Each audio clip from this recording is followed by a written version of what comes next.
Bom dia! Hoje é quarta-feira, dia 20 de janeiro de 2021, e esse é o Sua Excelência, o Fato, né? Num dia muito aguardado em todo o mundo e aqui no Brasil também, porque é o dia da troca de guarda na Casa Branca, é o dia da posse de Joe Biden e o dia em que o mundo vê o ocaso, o anoitecer do período mais nefasto, ou de um dos períodos mais nefastos do Império Americano, entre o fim do século XX e o início do século XXI, né, no pós-guerra, que foi a gestão de Donald Trump.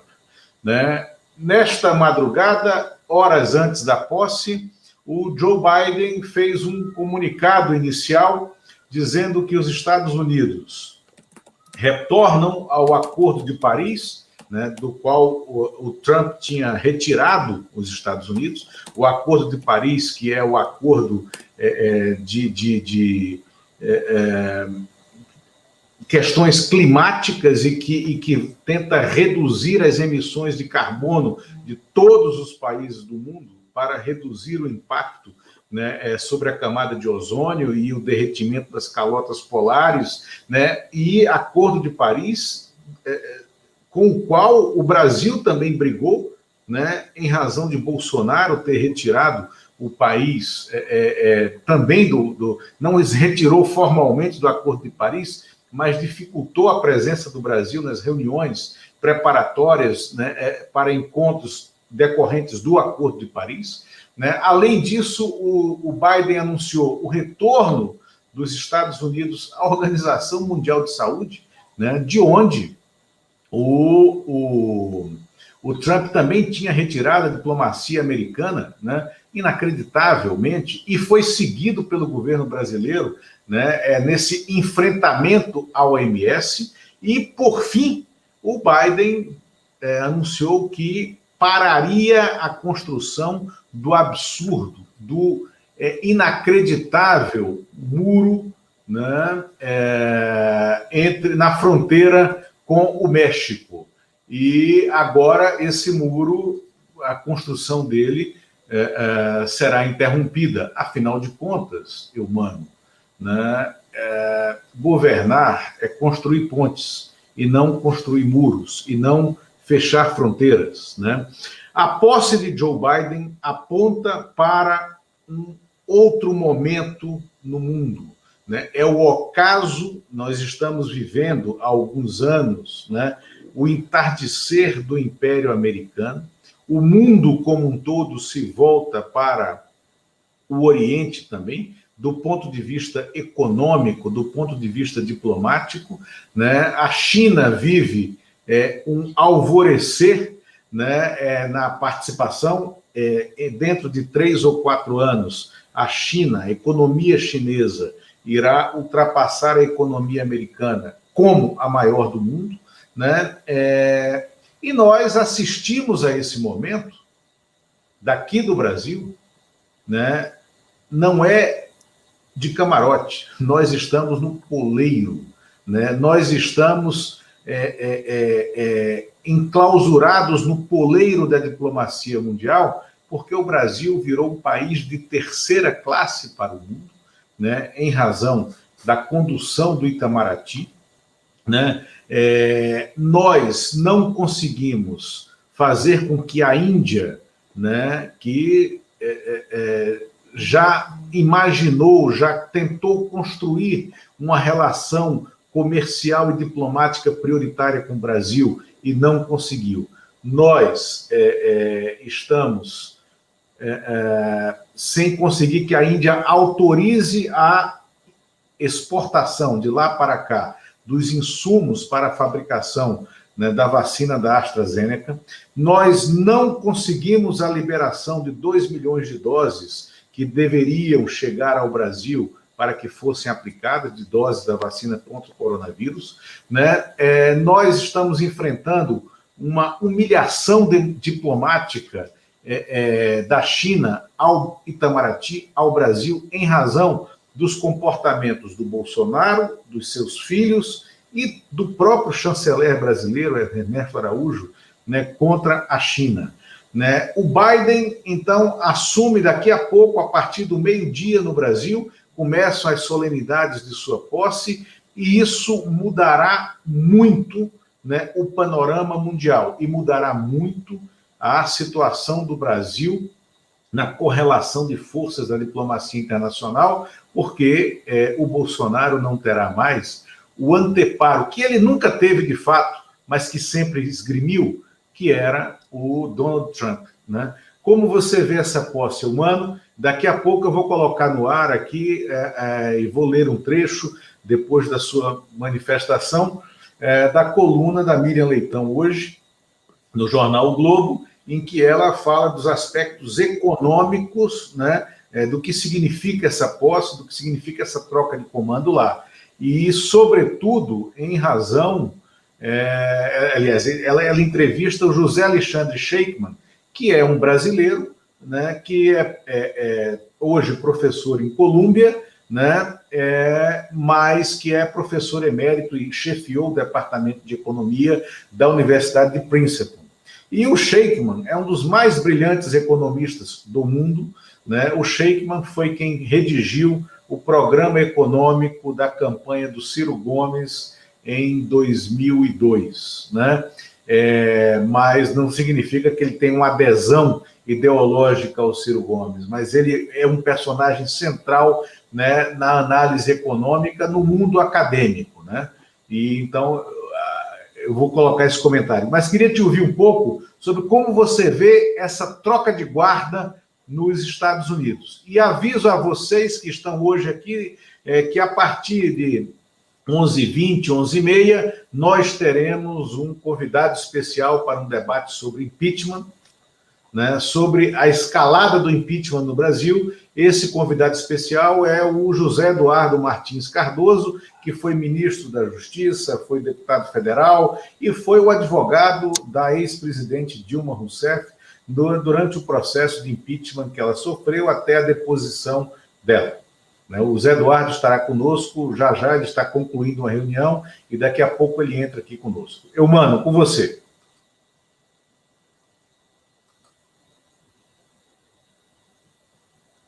Eumano? Eumano, você está entre nós, como perguntariam... Bom dia, Lula. Né? Bom dia, pessoal. Talvez o som esteja um pouco ruim. Qualquer coisa, você me avisa, por favor, Lula. Está me ouvindo bem? Sim. Está me ouvindo bem, não? Acho que está ruim a ligação, né? Você está me ouvindo? Estou sim.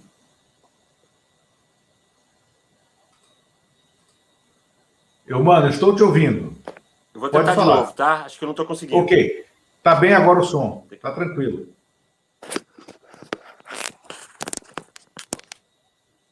Bom, enquanto o Mano tenta entrar aí, ele está com um problema técnico, eu vou mostrar aqui para vocês, vou ler um trecho desse artigo, né, de hoje, da Miriam Leitão, né, onde ela conversou com o José Alexandre Sheikman, né, um artigo muito relevante nessa análise econômica, né? Segundo a Miriam, né, e o Sheikman, né, a nomeação da Janet Yellen como a nova secretária do Tesouro americano, né, e também a colocação da Cecília Rose, que é uma professora da Universidade... ele marca o fim, representa...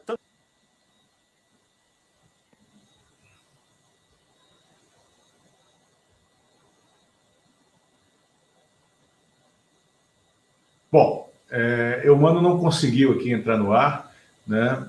Eu seguirei com a... Eumano, você voltou, tá tudo bem aí? Tá me ouvindo? Quer entrar aqui agora?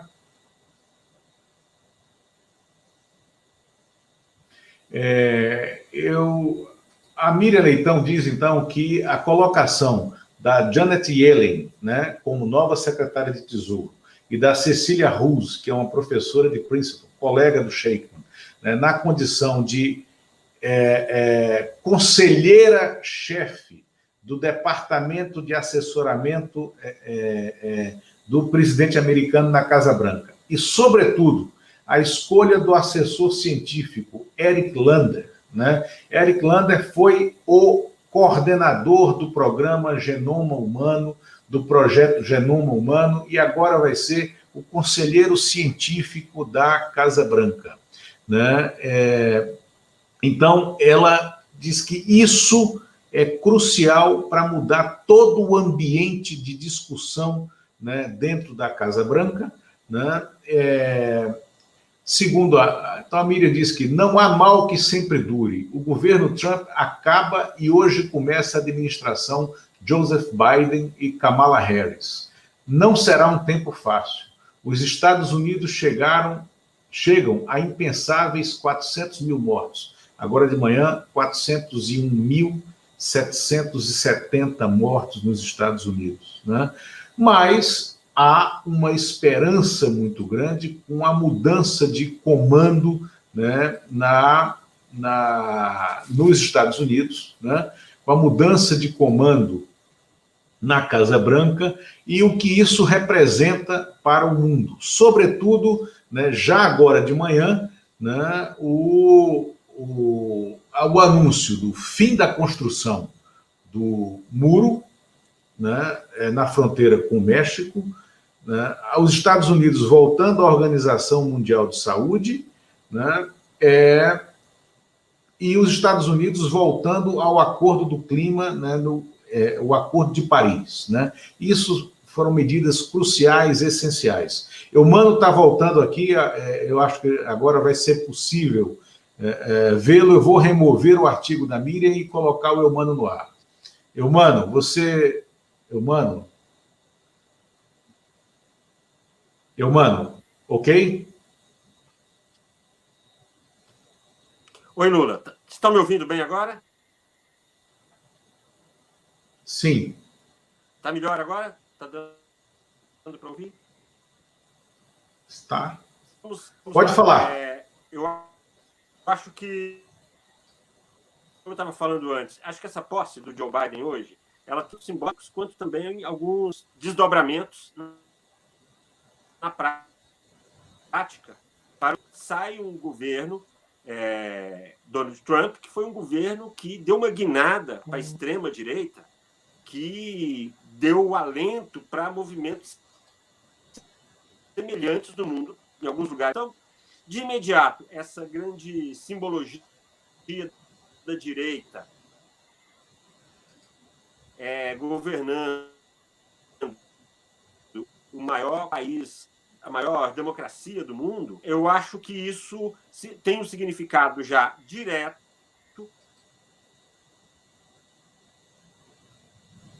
para esses outros aprendizes, como temos nessa linha extremista, esses movimentos armados contra o poder constituído. Acho que de imediato um retorno ao caminho mais tradicional da política e que onde as grandes questões internacionais são tratadas na mesa de negociação e não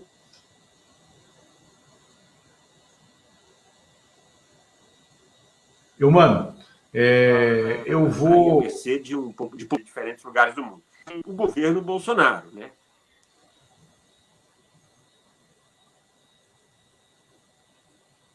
Eumano, o seu som não está legal, não está bom. O reflexo maior é sobre o governo Bolsonaro.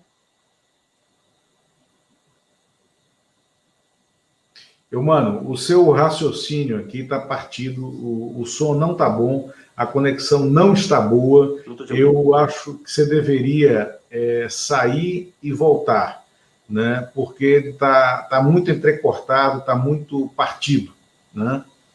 Eu vou seguir aqui fazendo considerações. Vou tentar resolver, tá, Lula? Eu volto depois. Tá? eu vou tentar seguir aqui fazendo considerações em relação ao reflexo imediato que eu vejo que acontecerá, né, no Brasil. Não só em razão da posse do Joe Biden, mas, sobretudo, também em razão da pressão externa que vem sendo exercida pela China e pela Índia, né, que deixaram claro, que ressaltam, que realçam a incompetência da diplomacia desse governo Bolsonaro, né? Nós agora teremos que esperar para os próximos dias a demissão de Ernesto Araújo do Itamaraty. Não há mais condição, né, de o Brasil ficar à mercê, né, nesse cenário internacional, de um Itamaraty que não consegue dialogar sequer com as embaixadas dos seus outrora parceiros comerciais em Brasília, né? Não é tarde para lembrar que, durante o período de 2003 a 2012, não por acaso, no governo do Lula, início do governo Dilma, né, a construção de um diálogo mais próximo, de um diálogo mais pragmático com a China e com a África, né, permitiu que o Brasil entrasse em mercados comerciais imensos, transformou a China em nosso grande parceiro comercial, hoje é o maior parceiro comercial do Brasil, em que pese os maus tratos que os chineses são submetidos pela família Bolsonaro, em que pese, né, as absurdas fake news que são distribuídas nas redes de comunicação dos Bolsonaro e do próprio Ernesto Araújo contra a China, né? E o que acontece na relação com a Índia é a colocação de forma muito dura e muito objetiva do preço que nós estamos pagando pela saída do Brasil, né, dos acordos e das relações prioritárias, né, dos encontros prioritários dos BRICS, né, que era o conjunto dos mais ricos e mais promissores países em desenvolvimento: Brasil, Rússia, Índia, China e África do Sul, né? Nós simplesmente desprezamos esse bloco comercial, né? E agora a Índia, que tentou fazer o presidente da Organização Mundial do Comércio no lugar do brasileiro Roberto Azevedo, a Índia nos cobra um preço enorme pelo fato de nós termos saído, né, da presidência da OMC e não ter apoiado o candidato indiano para lá. E esse preço está sendo cobrado na retaliação da exportação das vacinas, né? Então, eu espero, e vou falar no próximo bloco, quando o Zé Eduardo Martins Cardoso já estiver aqui conosco, mas eu espero, vou falar da outra metade das demissões, eu espero duas demissões nos próximos dias em Brasília, né?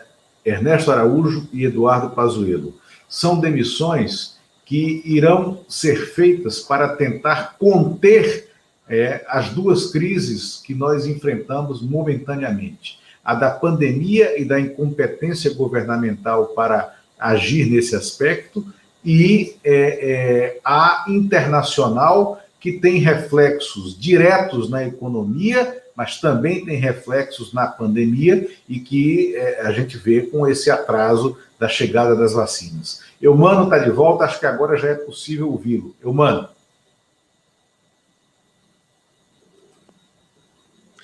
Olá, Lula. Olá, pessoal. Desculpa, a internet hoje está me dando trabalho aqui.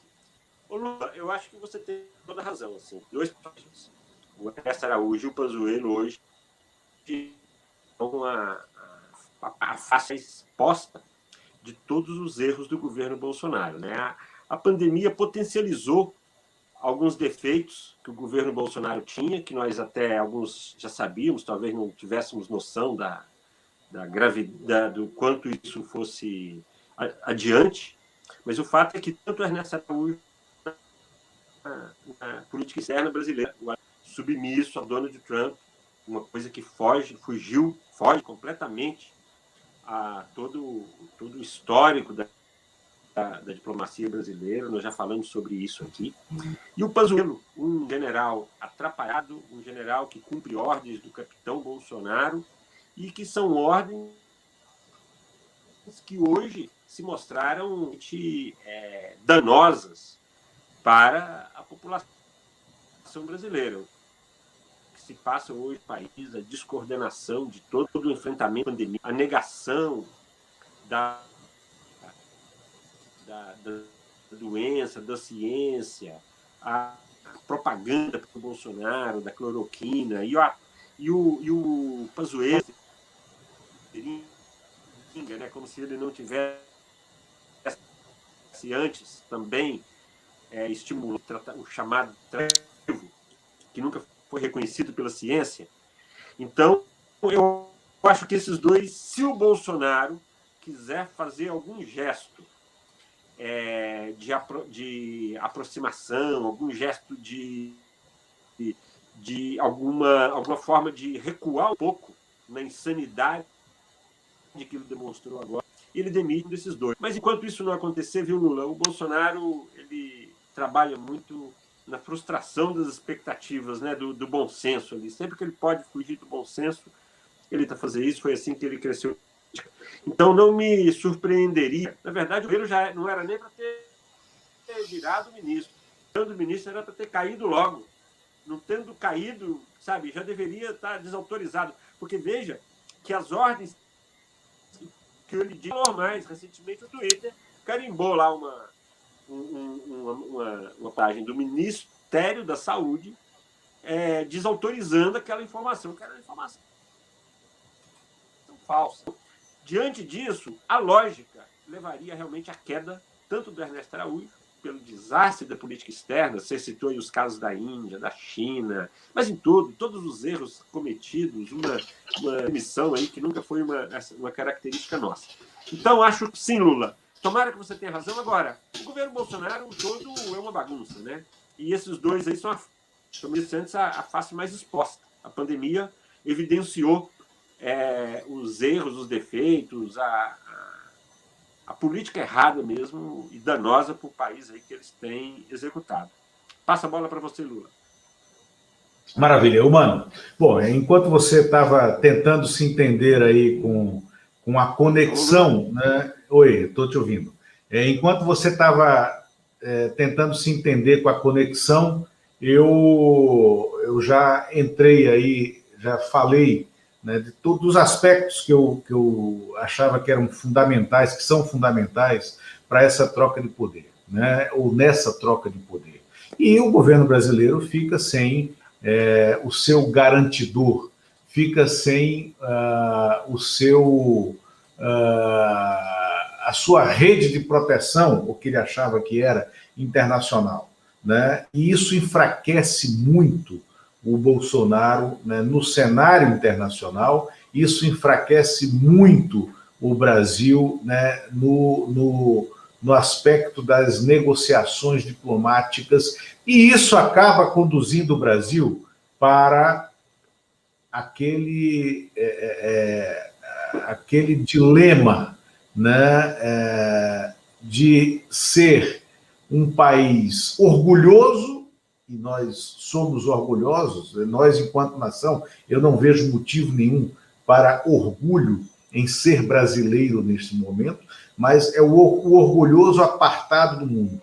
O Brasil está cumprindo aquela sina que, desde a posse do Bolsonaro, eu particularmente falava que viraríamos uma grande Filipinas, né, do Oeste, né, do Ocidente. Por que Filipinas? As Filipinas são um país imenso, uma população imensa, talvez do tamanho da brasileira, próxima da brasileira, e absolutamente irrelevante para o mundo.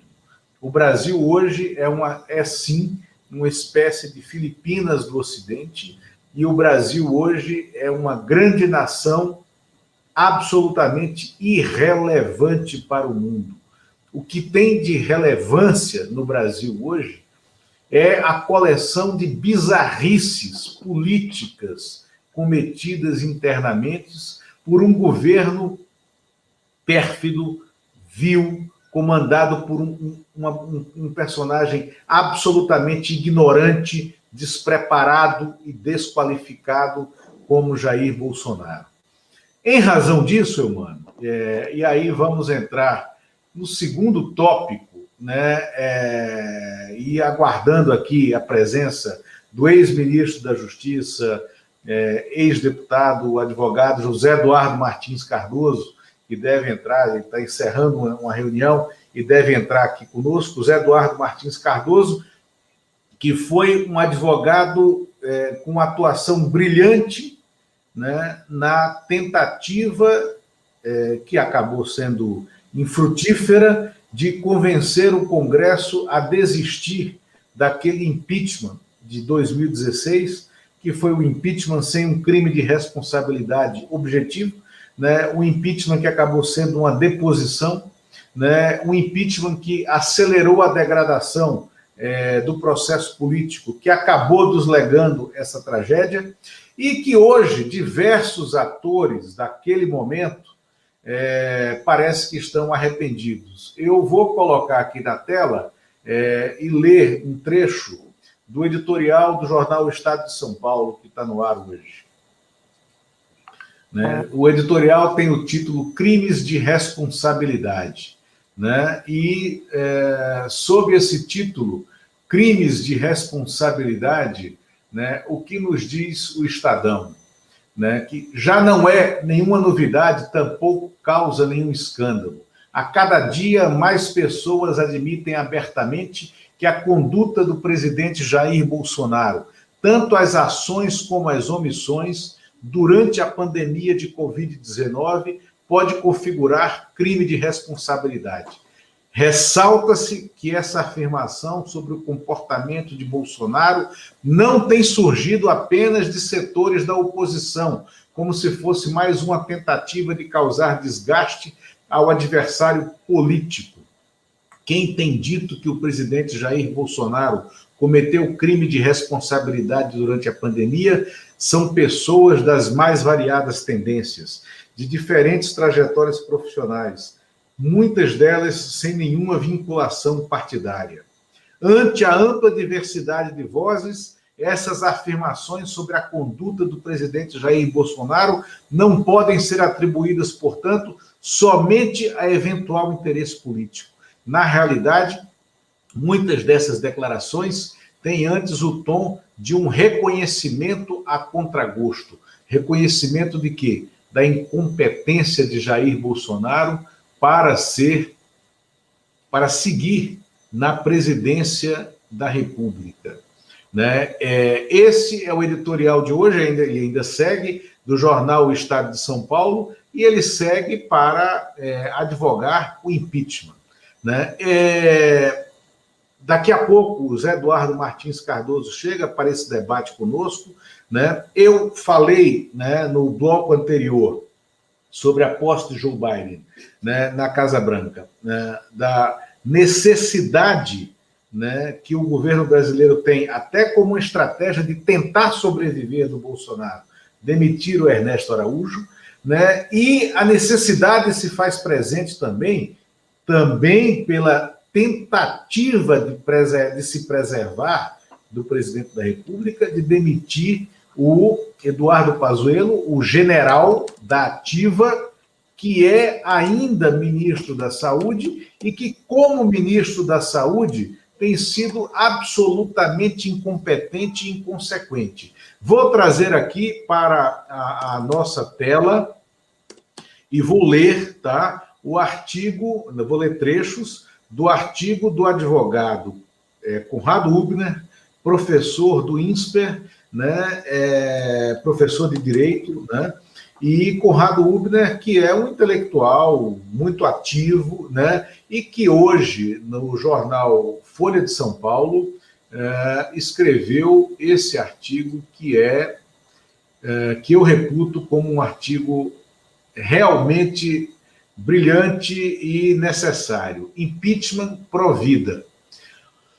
O negacionismo pandêmico pode matar qualquer um de nós. Já o negacionismo político, aquela displicência soberba diante do custo democrático e humanitário que Jair Bolsonaro nos impõe, parece mais inofensivo e pode poupar nossa vida.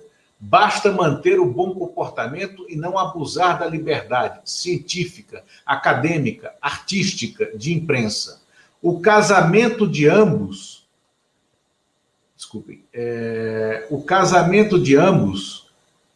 tem permitido a Bolsonaro inviabilizar uma política sanitária responsável, ao mesmo tempo que tenta se livrar das sanções pelo vandalismo constitucional que imprimiu em seu governo. O tamanho do dano é intangível e transcende a morte de centenas de milhares de pessoas. Vandalismo constitucional, expressão que voltou à tona no debate anglo-saxão sobre o que Boris Johnson e Donald Trump infringiram às normas do jogo democrático, denota um estilo governamental de confrontação permanente. A confrontação não se dá exatamente com a lei, né, que vândalos ignoram por vocação, mas com a capacidade de resistência das instituições de controle. Preocupam-se por inimigos com a legalidade. Vândalos não cometem um crime de responsabilidade, cometem crimes de responsabilidade seriais e continuados. Foi talvez como Carlos Aires Brito tentou definir Bolsonaro dias atrás. Governa de costas para a Constituição. Tem o pé atrás com essa Constituição. Caminha na contramão da Constituição. Adota como estilo um ódio governamental de ser. E, por fim, conclui no seu último parágrafo, Conrado Hübner, nesse artigo Impeachment pró-vida. É necessário mostrar o quanto a sobrevivência política de Bolsonaro é menos custosa que tudo isso. Estamos falando de operação de salvamento, não de consolidação da democracia. Com receio de bancar o impeachment, vamos terminar banalizando o crime de responsabilidade. Esse artigo, né, do Conrado Hübner, brilhante. Eu estou aqui com o José Eduardo Martins Cardoso, vou colocá-lo no ar. Ministro José Eduardo, já estamos no ar. Bom dia, né? É um prazer recebê-lo aqui no Sua Excelência o Fato. Né? Eu acabei de ler um trecho do artigo do Conrado Hübner, que você leu também mais cedo, e eu queria ouvi-lo, né? Primeiro, novamente, eu digo aqui, é um prazer tê-lo aqui conosco, mas eu queria ouvi-lo sobre o momento político, sobre a cena política, sobre essa escalada, né, de pedido de impeachment, de quase que uma imposição da sociedade de que se volte a discutir o impeachment presidencial, dessa vez com não um, mas com uma coleção de crimes de responsabilidade já feitos, já patentes, né? E você foi advogado, né, da ex-presidente Dilma Rousseff, naquele processo de 2016, que eu sempre reputei aqui como o impeachment sem crime de responsabilidade, uma deposição, um processo político, né, e que vocês já demonstravam, né, no parlamento a caminhada célere que a gente estava fazendo enquanto país para esse cenário trágico de hoje. Ministro José Eduardo, muito obrigado por ter aceito esse convite e queremos ouvi-lo. Bem, meu bom dia, ainda bom dia a todos, querido amigo Lula, nossos espectadores, todos que aqui nos ouvem. Eu acho que você citou o artigo do professor Conrado Huber hoje, eu acho um artigo muito oportuno. E eu queria fazer algumas ponderações acerca da conjuntura brasileira e do processo de impeachment. Em primeiro lugar, o processo de impeachment ele é uma criação característica no Brasil, dada a partir daquilo que a Constituição norte-americana estabelece. A nossa Constituição estabeleceu a estrutura presidencialista dos Estados Unidos da América. Não que o impeachment só exista efetivamente no presidencialismo, ele tem origem na Inglaterra, ainda no período em que o parlamento ainda se afirmava e começou a ser admitido em relação a ministros. Mas no presidencialismo ele se admite desde a sua origem em relação ao presidente da República. E para que ocorra o impeachment, nós temos que ter fatos graves e uma avaliação política de que esses fatos induzem a não permanência do presidente da República. Por isso se diz que o processo de impeachment é jurídico-político. Jurídico porque tem que ter fato delituoso, claro, comprovado. E a partir desta comprovação fática delituosa é que nós temos a avaliação da conveniência política do afastamento. Eu não posso decidir pelo afastamento sem um fato comprovado. Senão, isto é aquilo que nós chamamos de golpe. Quando você afasta politicamente uma pessoa eleita presidente, e o fato, efetivamente, qualificador do ilícito não está demonstrado. Isso é o que diferencia o presidencialismo do parlamentarismo, dentre outras coisas. No parlamentarismo, eu não preciso ter fatos ilícitos para tirar um governo. Basta que eu perca a maioria no Congresso e eu tire o governo. No presidencialismo, não. O presidente da República tem o direito de permanecer no seu mandato, salvo ele pratique um ato ilícito, e a partir dele se avalie politicamente se não deve mais permanecer. Claro, então, por isso, jurídico, político. Muito bem. Nós não podemos banalizar o impeachment em nenhuma das perspectivas. Banalizar pelo excesso ou banalizar pela inação. Pelo excesso, eu terei uma banalização quando eu, sem o fato jurídico, sem o crime, eu afastar um presidente. Eu estou banalizando o impeachment, eu estou violentando a Constituição. Da mesma forma, eu estarei banalizando o impeachment pela inação quando, diante de fatos e de uma clareza solar da impropriedade da manutenção do presidente da República no cargo, eu fico inerte. Eu diria que nós temos dois extremos no caso de Dilma Rousseff e no caso de Jair Bolsonaro. E, claro, eu não sou neutro nisso. No caso de Dilma Rousseff, não havia crime de responsabilidade. Acho que isso está cada vez mais claro. Não havia o fato. Não havia o ilícito grave. Podia até ter uma grande crise, podia até ter uma situação em que o governo perdeu a maioria do Congresso, uma crise de popularidade, mas não havia o ato ilícito.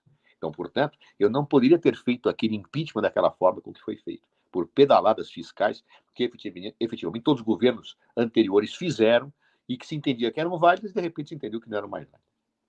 Porém, agora, com Jair Bolsonaro, eu tenho o oposto. Eu tenho todos os fatos do mundo para dizer que está configurado o crime de responsabilidade. Desde que quando o presidente veio e convocou manifestações contra o Congresso, desde quando o presidente veio e incitou ações contra o Poder Judiciário, desde que ele, no início, já começou a desprezar a pandemia, tomando uma postura indigna em relação ao seu cargo. Mas agora, diante dos acontecimentos de Manaus, diante dos episódios que se verificam na vacina, me parece muito claro que o presidente Jair Bolsonaro não só cometeu crimes de responsabilidade, mas não tem a menor condição política de permanecer no cargo. Nós temos uma situação delicadíssima, em que a permanência do presidente da República é um desastre. Ou seja, é um desastre. É inominável. E milhares de pessoas estão morrendo sem resposta, com ele receitando medicamentos que efetivamente não têm eficácia comprovada e sem ter cuidado em tempo hábil da vacina, criando crises diplomáticas com a China sem nenhuma justificativa por uma situação ideológica pura e simples dele, sem pensar no país. Então, portanto, Lula, eu diria a você e a todos os nossos espectadores que crime de responsabilidade está para lá de configurado com o seu Jair Bolsonaro. O que existia era a necessidade de apreciação de uma situação política, se era conveniente ou não. E eu ousaria, como cidadão, afirmar, já passou, inclusive, a conveniência. É inaceitável permanecer no cargo um presidente da República com essas condições. Ah, mas vai assumir o Mourão. Não me importa. A democracia não admite ofensas e a Constituição não pode ser rasgada e violentada sem reação. Quem não se faz respeitar não é respeitado. E se a democracia brasileira não se quiser respeitar, ela não será mais respeitada. Então, você não vê a linha sucessória, pelo fato de ter um general da reserva, um general considerado linha dura, entre eles, porque a gente vê que de duro ele não tem nada na postura com os absurdos que são cometidos em Brasília pelo governo deles, né? O fato de ser Mourão o primeiro na linha sucessória não pode fazer com que esmoreça a luta pelo impeachment. Então, Mourão não é um problema. Olha, a defesa da Constituição e do Estado de Direito não passa por questões pontuais ou pragmáticas, ela passa por princípios. Eu diria a você que não me agrada Bolsonaro e não me agrada Mourão, como cidadão. Meu espectro político ideológico é outro. A minha dimensão de vida é outra. Eu não votaria nem em Jair Bolsonaro, nem em Mourão. Portanto, se você disser, o Mourão vai assumir a presidência e como é que ficam as coisas, eu direi, olha, infelizmente foi o povo que escolheu.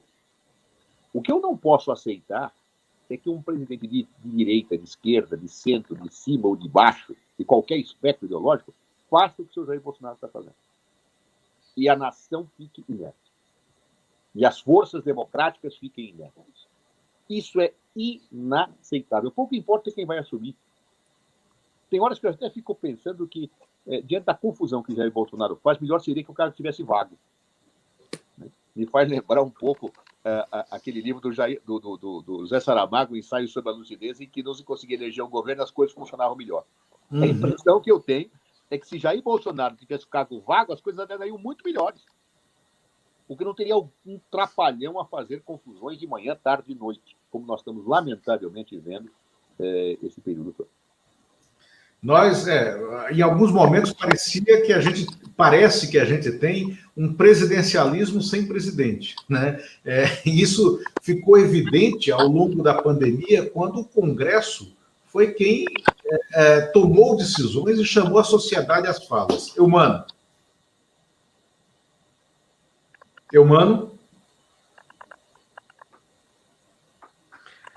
Ministro Cardoso, obrigado por estar aqui com a gente nessa entrevista. A minha pergunta, o senhor falou das questões jurídicas e das questões políticas. A minha pergunta é sobre a questão política. O senhor acredita que haja hoje uma articulação política capaz de fazer o impeachment do presidente Bolsonaro? Olha, o primeiro eu cumprimentar, Eumano, você, faz tempo que eu não o vejo, é um prazer imenso estar com você novamente. A tua pergunta é muito feliz. Quer dizer, claro, eu como cidadão tenho minha posição política e isso acho que é inaceitável permanecer do Jair Bolsonaro. Agora, será que isso se traduz numa força política real na sociedade? Eu diria a você, sinceramente, que as condições políticas para o impeachment, elas decorrem de vários fatores. Dilma Rousseff, por exemplo, até antes de 2013, tinha uma altíssima popularidade. Altíssima popularidade. Nas manifestações, despencou subitamente. E ali, ou a partir dali, aconteceu aquilo que nós chamamos de a tempestade perfeita, em que uma série de fatores levaram ao processo de impeachment. Quais foram os fatores? Os prós e os contras, as virtudes e os defeitos do governo. A postura republicana do governo em não interferir em investigações, mesmo em situações que eram abusivas e se tomavam as medidas em relação aos abusos, mas não se conduziam investigações dizendo investigue-se aquele e não se investiga aquele outro. Claro. Essa postura saudável e ética do governo. Claro. O combate efetivo que se fez à corrupção com medidas concretas do governo Dilma Rousseff, já também do governo Lula anteriormente, editando-se leis, criando-se mecanismos de controle à corrupção. A independência que se garantiu ao Ministério Público. Todos esses prós acabaram se voltando contra o governo, porque aqueles que estavam contrários ao que acontecia queriam que a sangria da classe política brasileira parasse, fazendo-se um acordo, entre aspas, repetindo aquele velho áudio que foi colocado, fazendo-se um acordo com o Supremo, com tudo. Então, isto foi um fator que gerou o impeachment. Por outro lado, a sociedade via a descoberta de atos de corrupção como se fossem atribuídas ao governo. Nossos adversários souberam carimbar no governo a pecha de corrupção, que era exatamente algo que não existia com Dilma Rousseff. Claro? E me recordo que Eduardo Cunha, Aécio Neves, vinham e diziam: este é o governo mais corrupto que o Brasil já teve. A história mostrou quem é quem. Claro? Então, nossos adversários souberam nos colocar a pecha de corrupção que não batia num governo em que a presidente da República era uma mulher absolutamente honesta. Mas estes fatores, mais equívocos possíveis do governo na política econômica, mais a crise dos commodities internacionais, mais a postura ofensiva que o Brasil teve no exterior em relação a várias questões, mais a questão do pré-sal, que desatendeu muitos interesses econômicos no Brasil, tudo isto gerou uma crise econômica, uma crise política, com o presidente da Câmara, Eduardo Cunha, que eu não preciso qualificar, porque qualificado pela história já está, desencadearam o impeachment. Então, uma tempestade perfeita. Eu ousaria dizer, mano, que a tempestade perfeita parece que volta a se adivinhar novamente. E volta a se adivinhar em relação a Jair Bolsonaro. Aqui já tem crime de responsabilidade. E o que nós temos agora? Nós temos agora um presidente diante de uma situação patética, na perspectiva da ação de uma pandemia, em que fica evidenciada a qualquer pessoa que tenha 2 neurônios o desastre que é a sua gestão na área da saúde. Nós temos a perda de apoio internacional do presidente Jair Bolsonaro com a derrota de Trump, claro, nos Estados Unidos, e mais, a hostilização que fez Bolsonaro ao presidente Biden, obviamente não passará desapercebido ao novo governo norte-americano. Mas nós temos uma situação de crise econômica gerada por uma inação do governo, em que o ministro Paulo Guedes parece estar mais completamente perdido do que nunca, não sabe o que fazer. Ele é um liberal com um presidente que não é liberal e, ao mesmo tempo, nós temos crise. O liberalismo funciona muito mal e ele não sabe o que fazer. A mão invisível do mercado de Adam Smith não funciona nas grandes crises. Então, nós temos uma situação em que a economia vai mal, em que o cenário internacional vai mal, em que as ações do Jair Bolsonaro, mesmo daqueles mais próximos, são ridículas, risíveis e patéticas e desastradas. E nós temos uma situação em que a condição política do presidente pode se deteriorar. Vamos lá. Ele pode ganhar a eleição na Câmara? Pode. Ele vai ganhar a eleição no Senado? Tudo indica que sim. Agora, se nós vermos a composição, e para quem conhece a Câmara dos Deputados, fui deputado há 8 anos, não diga que a vitória de Jair Bolsonaro deixará confortável com a base de apoio que ele terá. Ele será tensionado de manhã, de tarde e de noite por essa base. Claro. E, portanto, eu diria o seguinte: o Jair Bolsonaro está no pior dos mundos. Mesmo quando ele acha que vence, ele pode estar construindo uma grande derrota política ao construir a sua nova base de apoio na Câmara dos Deputados. Então, é uma situação que eu diria pode se avizinhar com nuvens bem densas de chuva e de tempestade para Jair Bolsonaro. Crise econômica, na política uma situação delicada, uma pandemia que ele desastradamente não consegue responder, o Brasil não conseguindo os insumos para produzir as vacinas graças às suas besteiras diplomáticas dele, desse chanceler, que eu não vou nem nominar, para não ter nenhuma imputação penal contra mim. Ou seja, é um negócio desastrado. A tempestade se avizinha. Então, eu diria a você que aquilo que parecia pouco provável, como parecia em 2013, que tivesse o impeachment de Dilma Rousseff, que inclusive ganhou a eleição e depois teve o impeachment logo em seguida, talvez esteja se colocando para Jair Bolsonaro. Com uma diferença. Dilma Rousseff não tinha crime de responsabilidade e criaram um. Não, Jair... pois é. Inventaram um crime que só serviu para ela, que só foi usado contra ela. É inacreditável. Só foi usado contra ela quando os governos passados tinham feito a mesma coisa e os futuros conseguiram mudar a lei para poder fazer o que era necessário. Então, é algo que nos livros de história constará, evidentemente, como um desastre democrático. Desde o impeachment de Dilma Rousseff, o Brasil não se recuperou democraticamente. As instituições saíram da casinha. Claro? Eu achava até que com a eleição, contra uma eleição presidencial, a coisa se recompor. Errei a minha análise. Por quê? Porque elegemos um desastrado presidente. E de harmonizador não tem nada. Ele é um descalibrador. Claro? Não, isso. Qualquer coisa, é um desastre. Você conviveu com ele Convive. período, né, no parlamento, e eu sempre falo, Zé Eduardo, que não é possível que a gente tenha achado normal que um personagem que passou 28 anos no Congresso, 28 anos como deputado, sem sequer ter sido líder de bancada, sem sequer ter presidido comissão, sem ter relatado um projeto, ele não foi relator de nenhum projeto, virou presidente da República.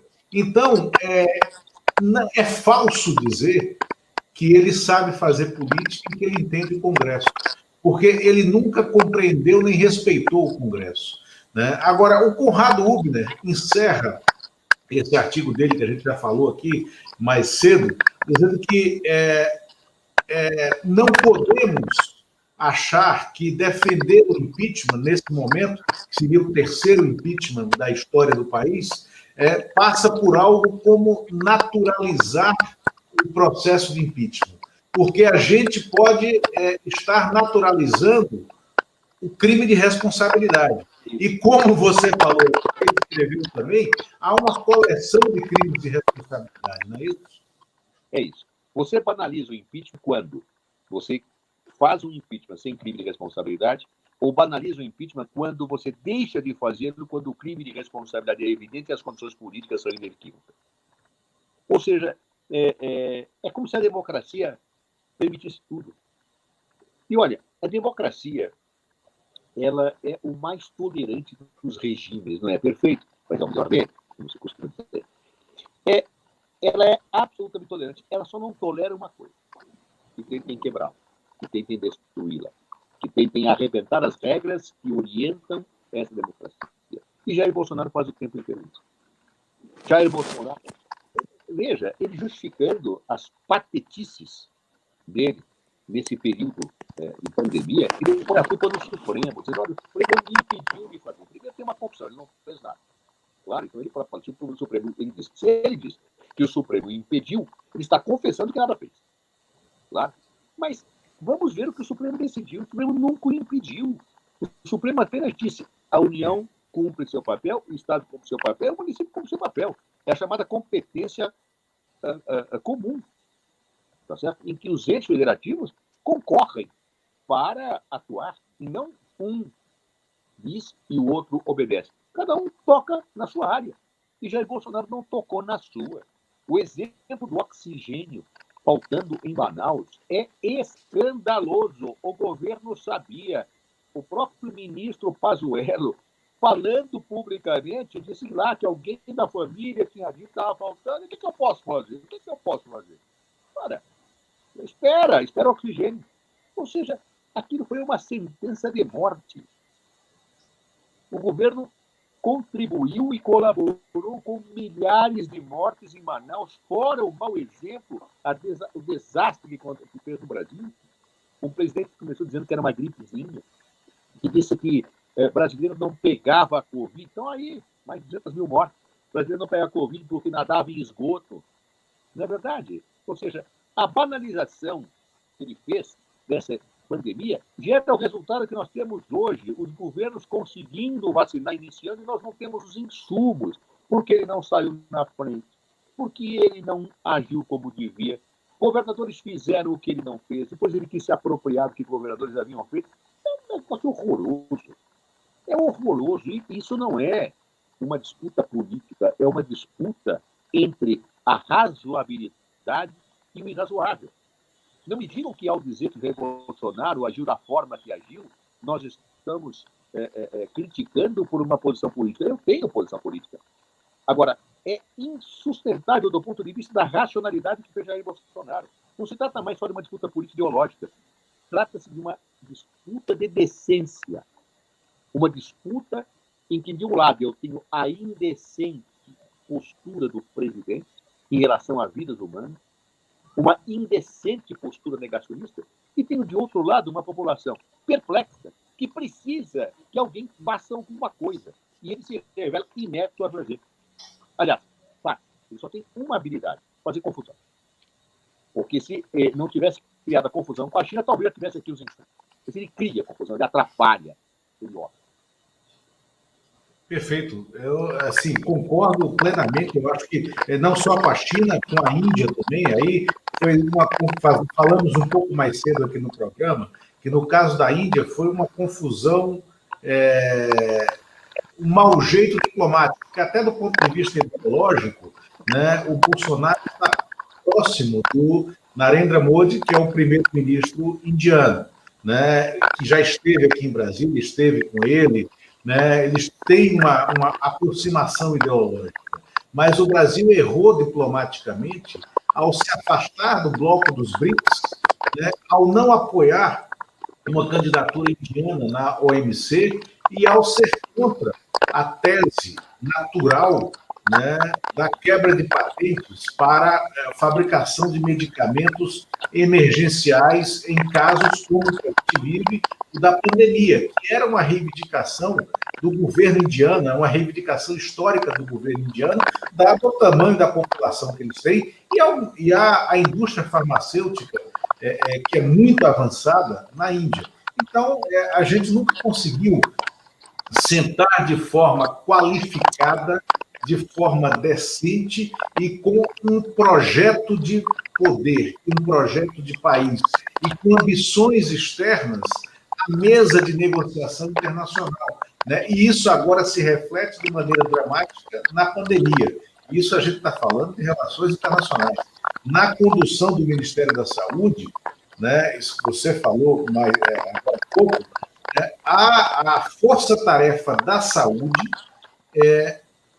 avisou 10 dias antes, 8 dias antes, 5 dias antes, no dia em que o Pazuello estava em Manaus, que iria faltar oxigênio.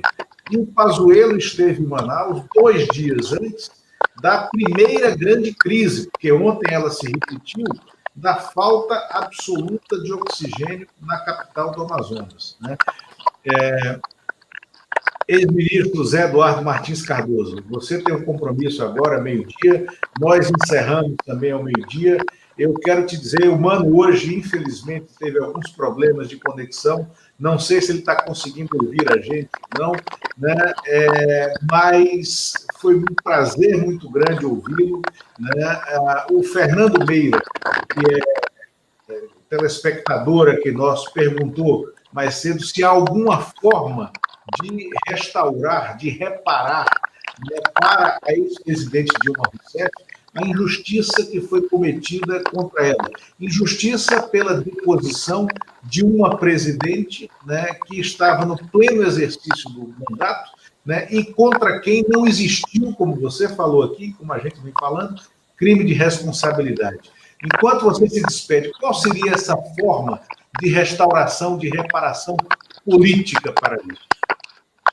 Olha, eu não consigo ver hoje nenhuma imediata, tá certo? A não ser um pedido de desculpas. Eu me recordo, Lula, que na minha defesa final de Dilma Rousseff, eu encerrei o discurso, lembrando que uma das coisas que mais me emocionava era quando eu, como ministro da Justiça, perante anistiados, tinha que proferir uma frase legal que a lei estipula em relação às pessoas que eram anistiadas. E aquilo me mexia muito, me comovia muito quando eram pessoas que já tinham morrido. Em que eu dizia, como ministro da Justiça, em nome do Estado brasileiro, eu lhe peço perdão pelas coisas que esse Estado me fez. Aquilo mexia muito comigo. E eu disse no final da entrevista de Rousseff, espero que algum dia um ministro da Justiça tenha que vir a público e pedir desculpas a Dilma Rousseff pelo que a ditadura militar lhe infligiu de torturas e por um golpe de Estado que ceifou o seu mandato sem nenhum crime de responsabilidade. Humilhante. Talvez um dia haverá em que um ministro da Justiça ou um governo tenha que colocar as coisas no devido lugar e pedir, em nome do Brasil, desculpas a Dilma Rousseff pelo que fez. É verdade, né? Acho que o país deve isso. Agora, eu vejo uma rápida catalisação do processo político para dar sinais de que isso pode acontecer em breve, né? tanto no processo político normal, institucional, que tende a... Acho que nós passaremos por um novo processo de impeachment presidencial, né, como no processo jurídico do ex-presidente Lula, né, na questão que está colocada no Supremo de se pronunciar sobre a suspeição do Sérgio Moro, né, que foi o juiz daquele processo e que, em minha opinião, foi o juiz parcial e indevido daquele processo. E não vejo maneira de o país se reconciliar com a população e se reconciliar com o processo político sem que isso seja feito. Concordo integralmente com você, Lula. Eu acho que existem algumas questões que são simbólicas numa reconciliação nacional. Uma delas é o processo do Luiz Inácio Lula da Silva. Aquele processo foi tocado por um juiz que não era o juiz natural, o que é o juiz natural? Aquele que deve julgar num processo, foi uma situação de competência absolutamente desvirtuada e um juiz que mostrou total parcialidade na condição da competência. Portanto, o Estado brasileiro não pode punir pessoas desta forma e achar que a história segue sem inconsequências. A história precisa ser reequacionada, recalibrada para que possamos seguir em paz. Um Estado de Direito, quando ele é violado, ele exige a limpeza da sujeira decorrente dos atos arbitrários que foram praticados para que a vida fique em paz. Gostemos ou não gostemos do Lula, aqueles que gostam, pensem, aqueles que não gostam, pensem, que somente com a sua readequação sistêmica em relação a este processo, pela dimensão simbólica que ele tem, é que nós conseguiremos viver harmonicamente, respeitando-nos uns aos outros. A eleição de Bolsonaro é um reflexo direto desse rompimento democrático, dessa descrença democrática que atingiu o Brasil em um certo momento. E a democracia não perdoa aquele que é violento.